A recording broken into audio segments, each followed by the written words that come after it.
High everyone good morning सबैजनालाई। यो चाहिँ मर्निङ टाइम हो। एकदमै शीतल, एकदमै रमाइलो। सबैजना मर्निङ वकको लागि गइरहेको छ। एकदमै सबैलाई प्रब्लम भएर होला।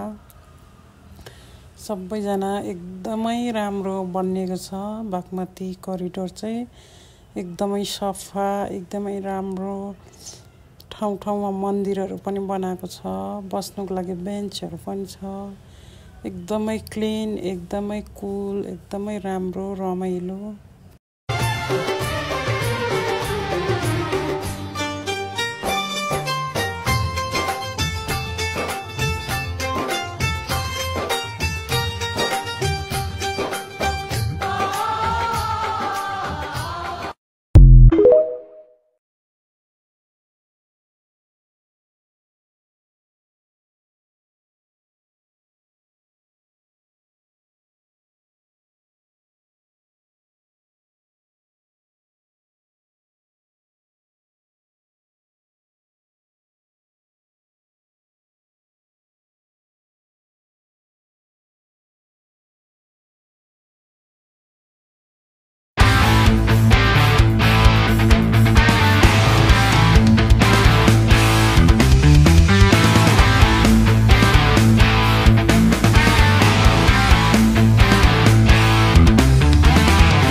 यो चाहिँ महाकालबारीको बस स्ट्यान्ड हो।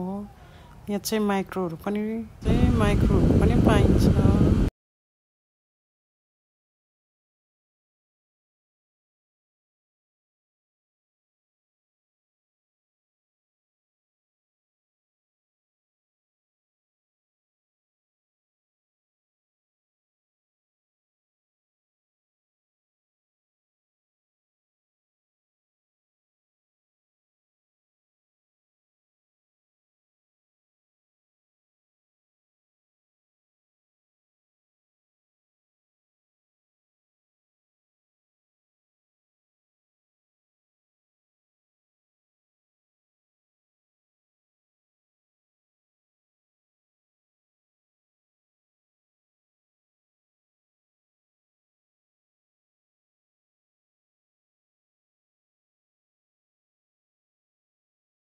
राम्रो, कति सफा, एकदमै क्लिन है। एकदमै राम्रो देखेको।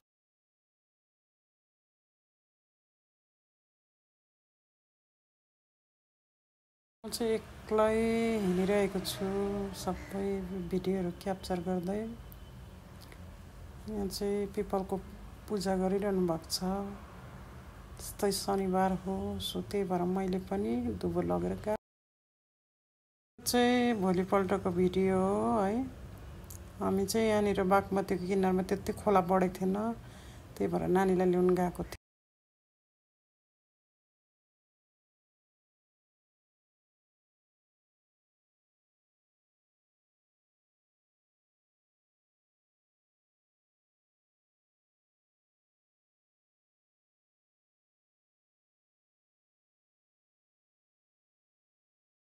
यो चाहिँ पहिलाको भिडियो, मैले पछि अपलोड गरेको टुक्रा टुक्रा भएर है। यति बेला चाहिँ खोला बढेको थिएन। यो चाहिँ 1 महिना अगाडिको होला लगभग भिडियो। नानीलाई चाहिँ लिएर आएको, खोला चाहिँ बढेको थिएन, पानी चाहिँ एकदमै कम्ती थियो। तर अहिले चाहिँ बागमतीको अवस्था यस्तो छैन। यो चाहिँ हल्का मात्रै पानी छ। कसरी तार्दो रहेछ हेर्नु होला। लेट्सी चाहिँ यहाँनिर चिप्लो भएको कारणले चाहिँ ब्यागको लागि चाहिँ गएको हो, फोटो खिच्नु चाहिँ गएको होइन। ब्याग पक्रिदियो भने चाहिँ एकजनाले नानी लिनु सजिलो हुन्छ भनेर चाहिँ गएको हो।